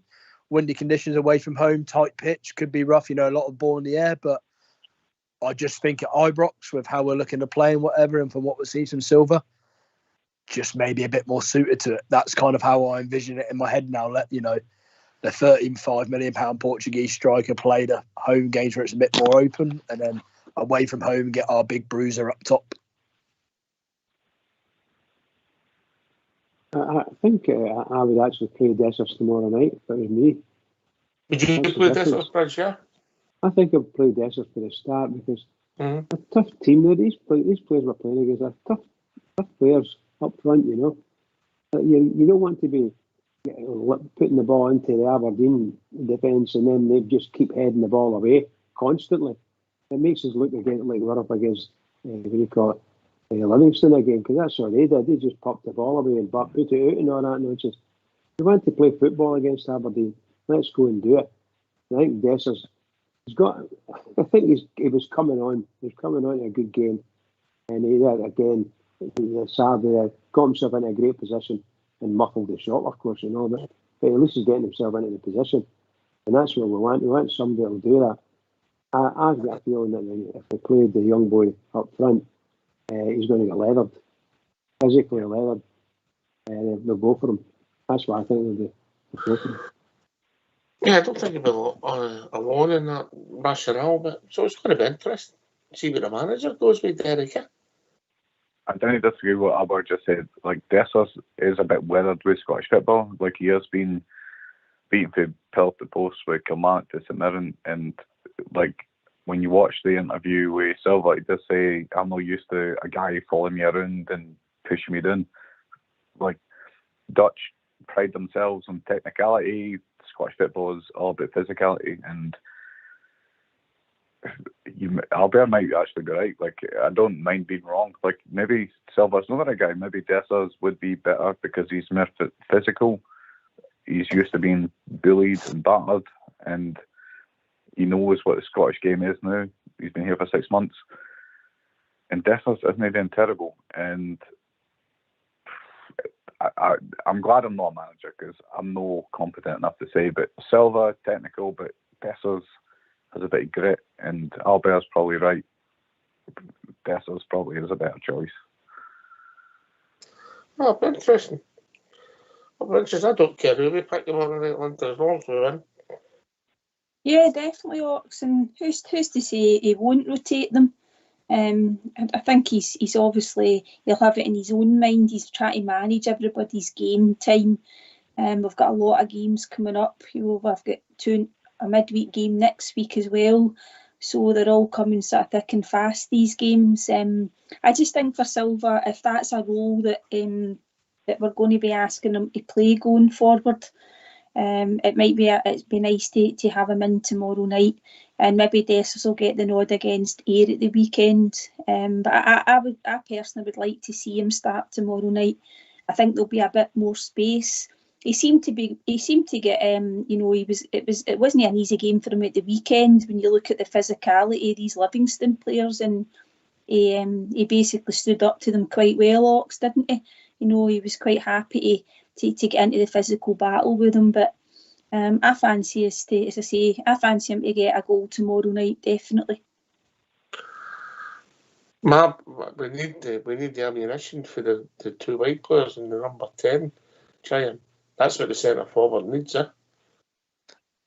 Yeah, 100%. They need that bit of service and a bit of creativity, don't they? They need to keep, you've got to you can only judge them if they're getting chances. I think it's fair to say that Big Dessers has had some chances over the season, but Silva's not had many clear cut yet, maybe slightly to his positioning, but also we're maybe not creating enough. So, yeah, hoping whoever it is behind them, obviously all four of the attackers were involved with a goal at the weekend, weren't they? So that's a positive sign. It's been a long time since we've scored 3 goals and none of them have involved our right back. So hopefully that continues again at the tomorrow night. Aye, Tav was the who crossed the ball for Silva's goal? Was that Tav? Oh, what was that from the court? Was that from that much? No, it was the left side, so it would have been Barisic, wouldn't it? It was from that side, wasn't it? Then he headed back across, didn't it? Yeah, that was it. So it would have been yeah. So it's rare we score 3 goals and Tavernier's not involved in any of them. It's nice to see the attackers all chipping it. Derek then Bridge, they've got a new manager. Do you think that will influence their attitude tomorrow night, or do you think they'll just play the exact same way? Derek? With Aberdeen. Yeah. I don't think he has enough time to install any influence or any tactical changes or make any significant change. If anything, it's the perfect time for us to play them. So Celtic had them last week. We had their pretty instated tactical defensive attitude, whereas Neil Warnock's coming in, he might mix it up a bit, and I think he'll expose weaknesses. I don't see any other result than us beating them 3-1, and to be honest with you, like, my hope, I don't know what your hope is for this week, but I'm hoping that we beat them 3-1. I hope Celtic draw 1-1 by Hibs. Like, I don't know what you want to happen, but in terms of Dessers playing, I see what Albert's saying. Like, I'd say 3-1 Rangers is a guarantee. What odds you giving us then, and then we'll see if we'll log on if it's guaranteed. What odds you giving us? A guarantee. It's like I want to be confident. I want to be arrogant. You know, I'll get Southside on the phone so you get some of his money back, Linda. That would be nice. What happened to the Southside thing? Where is that? I used to do that. What's that? The Southside. Super How do you, Six? the South? Yeah. Mm-hmm. How do I put it? Woolworths is a better investment at the moment. Tell him what it is, Oxter. Tell him what it is. He wants to know. It's just a bet. Six selections. It's not as easy as you think, you know. To get 6 selections up, it's very difficult. Usually there's a couple of results every week for the bookie. That's the reality of football, you know. I think he took Newcastle at the weekend. They were 4-2. 4-4. Wow. Wow. Just shows you how difficult it is. Rangers tops are half price now. No, but there's no value in Rangers. That's the trouble. What the hell? No. Anybody think there's a chance that Tom Lawrence could play tomorrow night? Giant? Possibly, isn't it? The manager's talked about getting. He's only really been given sort of half an hour. He got half a game at Hibs, didn't he? Obviously, Campbell maybe took a little bit of a knock, and then he's had a couple of half an hours. I don't think so. If Campbell hadn't scored, maybe, because that would have been games. But I think even though I think he's not being involved in games as much, Campbell, even in the first half at the weekend there, his stats say otherwise, especially in the last 3 or 4 games. So I think Clement's going to want to keep that going and just hope that Lawrence can contribute. Because although he's came on and looked all right, he hasn't really produced a number yet, has he? A goal or an assist in his little cameos. No, he nearly done it at the weekend. There wasn't a nice bit of skill and just the defender blocked it. Yeah, bad bit of luck. It'll come and then one of them. But it's an option, isn't it? Or he might even... you never know, he might play him the one further back and play him next to Lundstrom for a bit more attacking. I don't think so, but it's been done before. No, I don't think he will. I think he'll play Raskin or Sterling there. Yeah. Linda? Yeah, I agree, Ox. It'll be quite difficult to leave Cantwell out just now as well, because he's hit a wee bit of a scoring run, hasn't he? You know, he's got, I don't know, was that 4 goals in his last sort of 6 or 7 games, I think I read today. So he's got, and that's what we wanted from him. We wanted him to improve his numbers. Excuse me. I thought he was really good in the second half. And also the manager didn't take him off either. So he obviously was doing everything that he was supposed to be doing. So I can see Cantwell starting again. And I don't know, I think it's maybe going to be either one of them, Ox. I don't know, maybe in certain games, how would you get the two of them into the same team? So I would expect him to start and Tom Lawrence to get some sort of pitch time again. I think you might see Tom Lawrence start against Ayr on Saturday. Aye, good to have competition for that, if you like, creative role bridge. Yes, indeed. I think that, let me say, I don't know if Lawrence is absolutely 100% ready to play 90 minutes, if you follow what I mean. I still think he needs, some substitution times, maybe on for half an hour or something like that. He's a smashing player. I just don't want to see him breaking down or picking up an injury. That's absolutely crucial game today, tomorrow night, and we need the manager to pick fittest guys and the guys that are going to do the job for us without causing any problems to them. That's what I would like him to do. And it's just, to me, it's very simple. Best team, put your best team out against your Ibrox, put your best team out and see how you go in the first half. You can start to make your substitutions if necessary. I just want us to get there and full throttle to start, murder them. What are you making the boy McCausland, Derek? I love McCausland and I love Lovelace because Lovelace was playing against Limassol in St Mirren and they got that injury which gave McCausland the opportunity to get into the team. And McCausland is looking amazing. Lovelace, when he gets back to his feet, I really, really want. I'm rooting for Lovelace, is what I'm saying. I think McCausland is amazing, and the players that I'm looking for within the next 6 to 18 months would be Lovelace, Bryce, McCausland. I just think if he never got injured, was it St Mirren or Limassol? He would. I think Lovelace. That was Lovelace's contract. Basically, he got fucked there. Is what I'm saying. What's your language? Sorry, Ox there.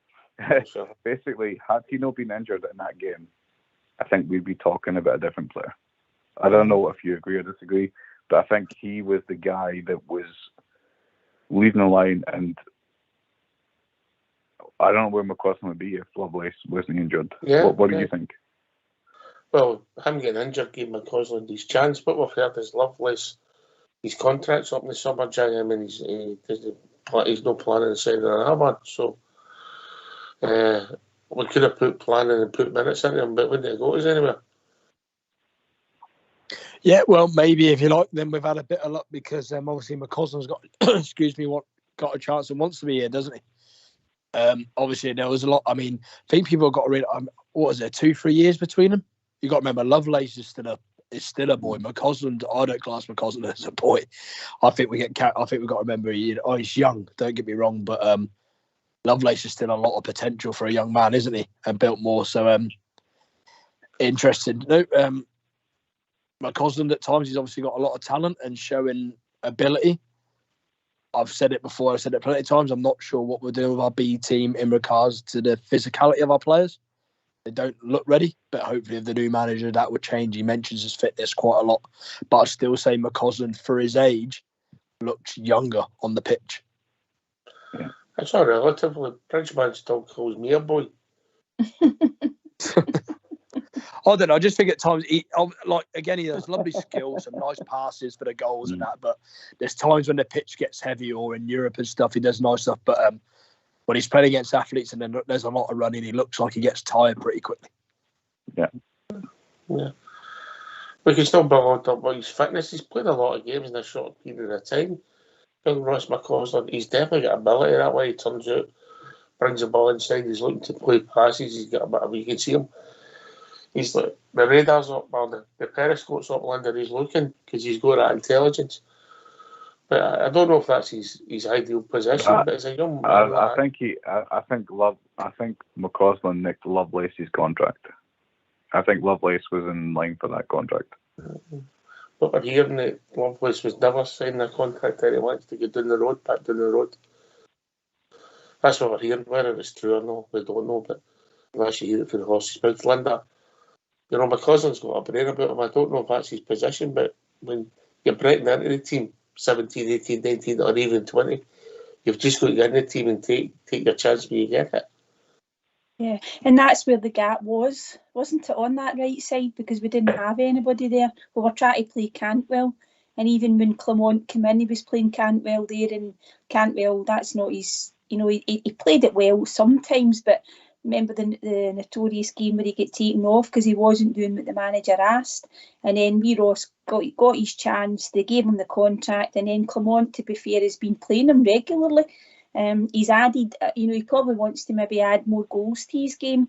He is quite slight, but he's also been working on what he does off the ball, locks, and his defensive duties. And because he's talked about that himself in Europe. One of the Betis goals was his fault. And, they went over it with him, and he's trying to work on, all the aspects of his game to improve himself. I think I said to you on Saturday, I thought he could have taken on their left back a few times, particularly in the first half, to maybe get round the outside. But he cut back in a few times, had a really good shot as well. But he's still, in terms of the amount of senior football he's played, he's a young guy, he's inexperienced, but he's slowly building that up. He's not. Sorry, Lineker. Like, do you think he's got the pace to go around the outside of people? Because I've thought sometimes it's been because he's been on his right hand side and coming in onto the left. But I noticed in Smyrna in other games, he always seems to, even when he's on the left, his move always seems to be to come inside. I'm just worried. Maybe it's not his vision. I'm just worried he's not got that pace you need to go around the outside of people. Yeah. He maybe hasn't, JM. He's maybe not got the same sort of pace as maybe like Rabbi Matondo. I agree with you. And even dare I say it. No many have, for being honest, Linda. No. No, but even like someone like Scott Wright or someone like that. I mean, let's not talk about he's not got. He doesn't seem to have that extra yard, does he? Like a typical winger would. No. And Ox, I thought he was maybe looking sometimes to play a 1-2 to take him past the defender at the weekend, and maybe he wasn't quite getting the return pass from some of the player, his teammates. But see the goal that he set up for Cantwell, that's what we want him. We want him running onto the space. But sometimes, as you say, Ox, that's easier said than done when there's 10 players behind the ball, isn't it? Well, it's difficult. Also, the man, he's done okay. JM, since he's come into the team, you've got to be fair to him. He's definitely done well, especially because I'm sure it wouldn't have been expected at the start of the season and how quick it happened or whatnot. He definitely has done well. And maybe, I know Stephen Davis said it similar to Dess's as well. Maybe if it wasn't for injuries and that, we would have been able to take him out of the teams at certain times as well to give him a rest. But unfortunately, other senior players haven't been able to step up as much as he had. So it's all positive for the boy. I'll just be interested. I just think hopefully maybe in the summer he develops a little bit more physically. That would be my only, if it is a criticism. Can I ask a question? Just wait a minute, Derek. Wait a minute. Derek, let me finish and we'll bring you in, yeah? When you Sorry. go, Sorry, that would be my only slight criticism, or I don't think the word's criticism, but concern is the physicality of them to consistently play in the league. Would you take him to the barbers for a new haircut? That's a stinker. It is a bit of a stinker, isn't it? That's not big. And you come, Derek? Sorry, Jam. Jam, my question's for you, mate. Like, if you think that Lovelace wasn't injured, Limassol was St Mirren game, that type of thing, would he have taken McCausland's contract, and would we be talking about a different player and a better player? The only thing, he's younger, isn't it? The only thing I'd say is we never saw enough of him, did we? He was playing in a bad team. He started well half an hour in a game, and obviously, but I've seen videos, but I've also watched enough B team games and watched Lovelace and thought, I'm not interested in him coming to play in the first team either. But I think you've also got, what was it, 3 years between them? Maybe not that much, 2-3 years. You're talking between a teenager and, a man really at 20, 21 years of age. I think they're in different stages maybe of their development. That'd be my thing. I don't think it's like for like. And I also think they're very. Do you think he's going to be one of those players that we have, that we sell to Everton or some dickhead team in England and then regret? No. We'll not be selling him, mate. His contract's up. We walk away. But what was the other one? the young boy went to Brentford was going to be the best thing. Young Coombs. I don't even know where he's playing. Yeah, he's disappeared, didn't he? Disappeared. Yeah. We took him from Chelsea, didn't we, or something, and then he ended up back there or something, didn't he? Yeah. Like, I don't know. What was it? Like, I'm saying, like, no, like ruling that out, like Billy Gilmore, these types of players. I'm thinking that Lovelace might actually be one of the few Rangers academy that actually legitimately have talent. Do you not believe that, or where do you think Lovelace's career is going? Tell me where you think. If I'm being perfectly honest, I've not seen enough of him to even be able to know he could be the next. He could be the next Ronaldo. I don't watch apart from the games on YouTube. I couldn't tell you. All you're a Rangers fan. So we're talking about Billy Gilmore. We talk about people who go to Everton and Patterson. But we're looking at someone who's significant. You're looking at him now. He is a player. He is a Rangers player. He is definitely going to be a significant player in the world football. Where is he going? Answer that question. Where's he going now? I don't think he would have played a game in the Premiership in the next 7 years. Yeah. There you go. He's not going to get in the first team, that's for sure. No, he's played off. I don't think he'll. Wait. So wait. I don't think in 7 years' time. So you don't think Lovelace will play in the Premiership, and you don't think Lovelace will get a game in Rangers? Right now, no. He's injured for a start. Anyway, we've been joined by Kirky. Are you serious? How we doing, Kirky? I don't know. Well, Outstay and Linda, how are you all getting on tonight? All right, Kirky.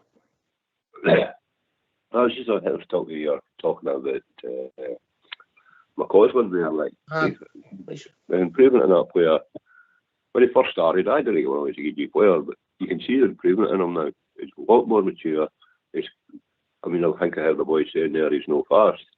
Watch him the other day where he caught that boy when back in defence. And the boy has good speed. I don't think he's not much on though rapid, but no many are. But how many people are really like one for Christie or something like that? Okay, but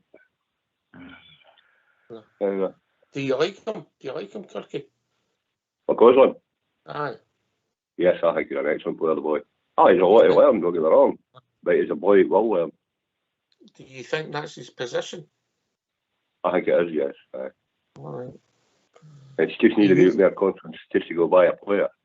Mm-hmm. He does go by them, but I think he's more tactical than actually a winger. He looks for his 1-2s, he looks for the wee layoffs, and he looks for to set people up. But he is still a good winger. He's always in and about the box where he needs to be, and when they're attacking. I think he's one for the future without a doubt, and he'll probably make Rangers a lot of money. When he played for the he didn't have the Matt Walters kind of step over or something. That made all the difference. But when he played for the BT, Kirky, he played in the number 10 role. So he could keep both ways. He wasn't playing the wing. That's a string his boy. He's got since he's been in the first team. Well, playing in the number 10, like he's got that. He's got an eye for passing on the boy. That's probably where he got it. He's playing in his number 10. Yeah. Hopefully he plays well tomorrow night, Linda. Yeah, definitely, and he probably will start. I think. I don't think there's anybody. I think the boy Cortez seems to be we're going to use him on the left hand side, Ox. Although people were saying that he could play on the right hand side as well. But I think McCausland has done enough to be maybe first choice there. It's just whether or not Clement decides to just maybe rotate a wee bit and manage McCausland's game time, isn't it, Kirky? Because he's played a lot of football, but he's ahead of a few in the pecking order for that position. And you're right, Ox, I think he obviously did play number 10 for the B team, but maybe for McCausland now, that's where we've got the gap. And he can make that position his own going forward. He signed a contract, it's there for him. What I liked about him as well in Saturday was he tried to do things quickly, Ox. You know, he was trying, as you say, play 1-2s, wee layoffs, go for the return. He's quite sharp on the ball. I think he's got a really great future ahead of him, I think. I agree with that, Richmond. Linda. Yeah, I agree 100%. I agree 100% with Linda was saying there. He's a lad, I'll tell you now, a big mistake made if they don't keep playing the boy. They've got to keep playing him from the start. He's got a wee bit of pace. He's not the fastest person you've ever seen, you know. You know Billy Johnson or anything like that. But he's good. And he's got some good assists, great touches. I think he's a superb guy. And he cuts back, if he covers back now. Maybe at the start when he was on it, he didn't come back that far. But now he's back there, tackles at our goal line, you know, that kind of thing. I think he's a superb wee player. I'd hate it the manager dumped him. I'd hate it. Feel free to come back in, Derek. We could hear your conversation. I didn't know if it was private. Kirky, McCausland, you're right, he's learning his trade. But next year he could be his time could be out, maybe expecting Merriam, but he's got to get the going with his runners. Yeah, we've seen that the night in Betis, didn't he? That was a big wake-up call. Learning curve for him, eh? And he has learned, and that is a great thing in a young player. And he's a boy who looks like he's wanting to learn. I mean, Steve Davis is kind of wake-up man. I mean, Steve gave him his first chance, to be quite honest. But, I mean, he's a very intelligent boy. He's no... what's the kind of word? He's not a cocky player. He's a boy that's right on, getting his feet on the ground, and he's wanting to learn. And I think if we keep him going a couple of years' time, I don't think he'll be playing where like somebody will come in for him. I hope not. He seems very grounded. I mean, I've seen him Christmas Day then walking the homeless and all that. You've got to, you know, he's got a bit about him, a bit of moral compass, you know, so he's one of us as well, Linda. That's important. Yeah, and when he said that, he's living the dream, isn't he? You know, his family are all big Rangers fans, and any time you've heard him speak in the media, comes over very well. You know, it is all there for him, Ox, you know, but he gives you the impression that he does want to get better, and as you've said there as well, and I'd mentioned it earlier myself, he did specifically talk about the Real Betis game and playing against that calibre of opposition. He's got a lot to learn, but when you think about it, he done enough to impress the manager for him to get the new contract on the table as well. So Clement obviously thinks quite highly of him, and it's really nice to see a young guy coming through the ranks, isn't it? Yeah, just quickly. Derek's gone, maybe come back in, but who's the better player at the moment, in this moment in time? Lovelace or McCausland? Quickly, JM? McCausland. Rich? McCausland. Kirky? McCausland. Linda? McCausland. Full house for me. Right, okay. Right, tomorrow night, 8:15. I'm just making sure I've said that. It's the right kick-off time. I've done that before. I'm right with that, aren't I? I'm right. Tomorrow night, it's important. It's time for us to get behind the team now.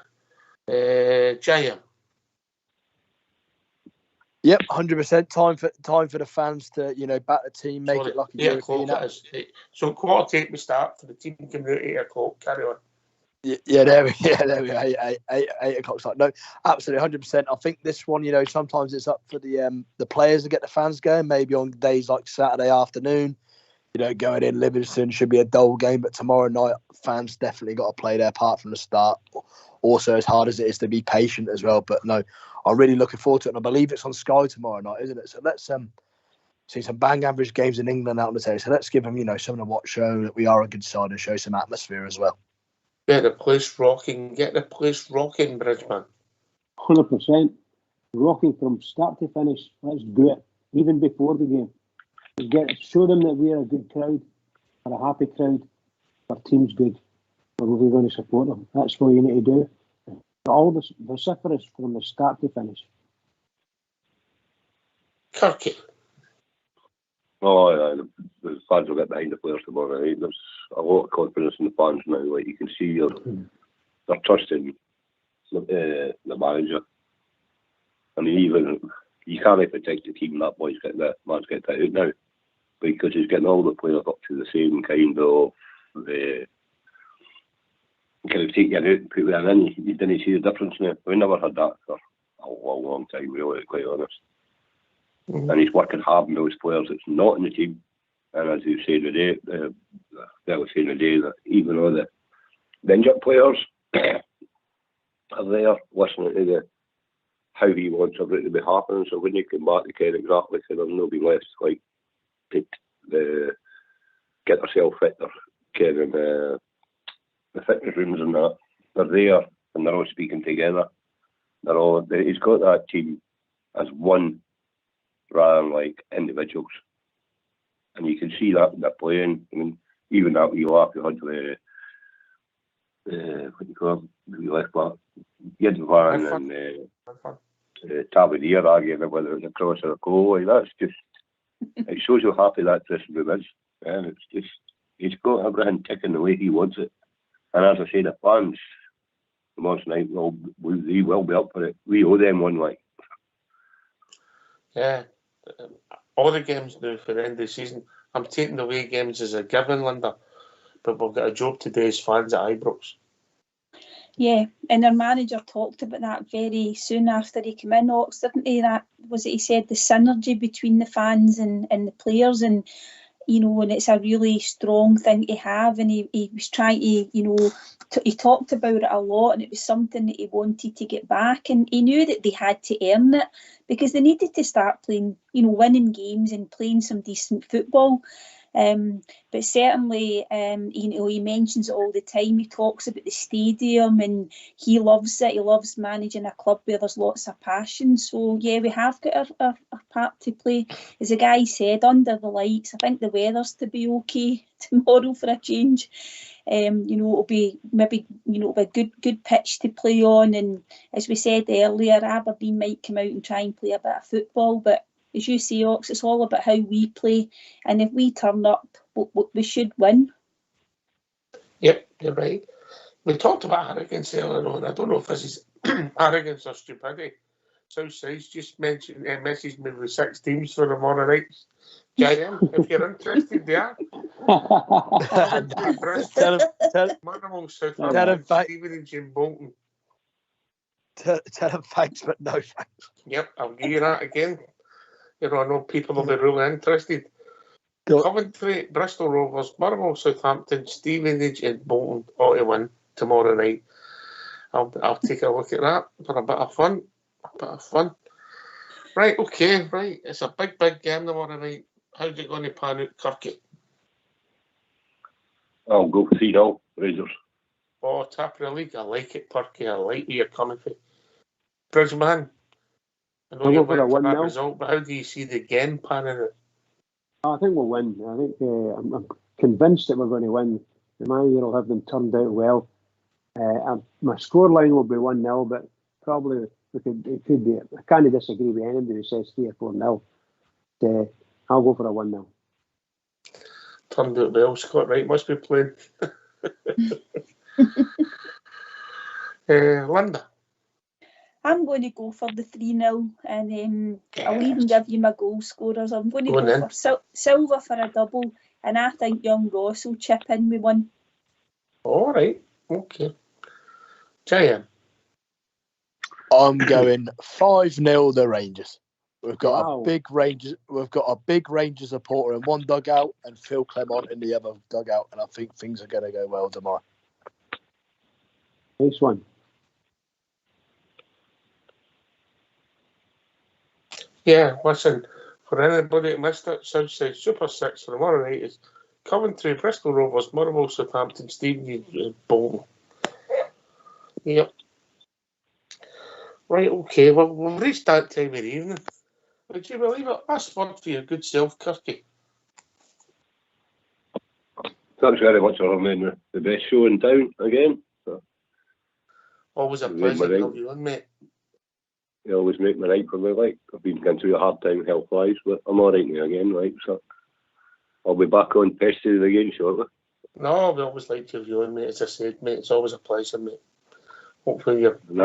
And the wee lovely Linda was on the night and all, so that made me right, like. So. Oh, Linda. Oh. Cheers, Kirky. Nobody ever says that to me. Kirky, you're a sook.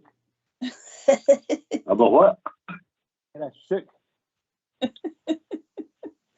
Can you knock it to try it, mate? I think that's a Glasgow term, Bridge. Yeah, indeed. Yeah, indeed. Didn't knock it to try it. A big suit, you meant, Bridge. That's it. Nah. Last word for your good self, Linda. Yeah, great show tonight. Good to be on with all you guys. Lots of brilliant discussion, and just win tomorrow night, Rangers, please. 3 points and up the road. Yeah, JM, it's a big game. Your last thoughts on it, mate? Yep, really looking forward to it. There's definitely a positive atmosphere about the club and the fan base, so looking forward to it. All right, just everyone get behind the team tomorrow, and hopefully this time tomorrow night we'll be top of the league. Aye.